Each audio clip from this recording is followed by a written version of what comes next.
understand the intergenerational trauma, a lot of the students that went to the residential schools were systematically abused physically, emotionally, and mentally, and sexually. And so they take that trauma, it's like post-traumatic stress disorder, and it becomes intergenerational.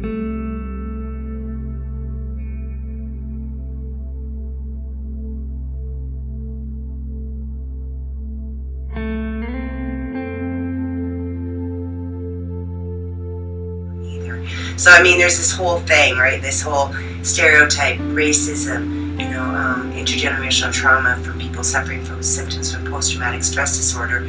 So you bring it into the youth today, and that's, you're looking at so much dysfunction and so much hopelessness, and why try? Because everything's a fight.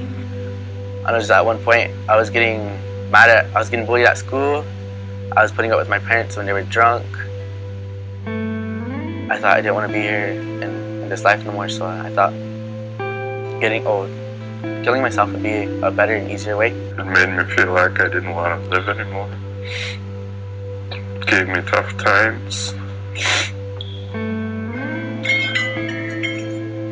I thought about killing myself a couple of times.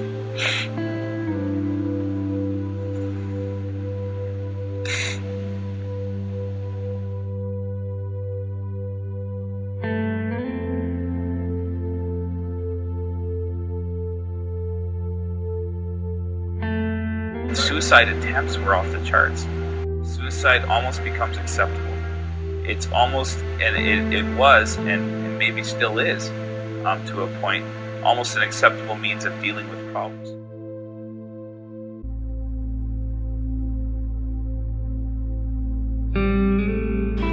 But when does the sport all by itself mean everything? Can a simple game actually save someone's life? It can, and it did. Shepard had an idea. Give the kids something to care about. Give them a purpose. So, he gave them lacrosse sticks. They did not know the rules, did not know the strategy, did not have a field to play the game on.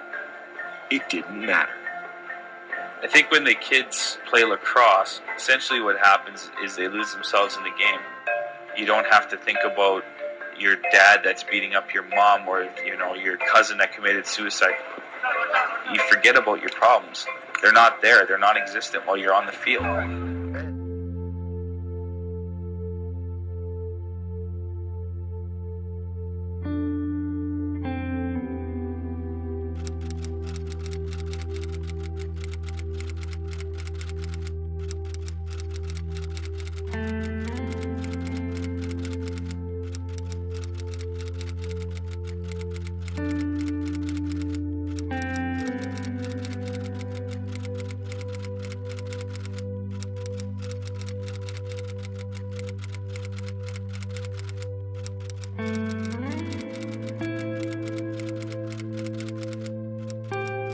To understand what they went through, we need to subject ourselves to humility, dropping our own perspective as we listen to their stories and revisit history.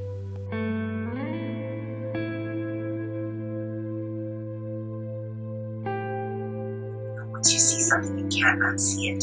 People don't feel comfortable seeing the actual truth of what really happened to our people in Canada as part of that society. Part of that history is not being taught in schools. The treaties are not being taught in schools. The reserve system, residential schools, how they starved us into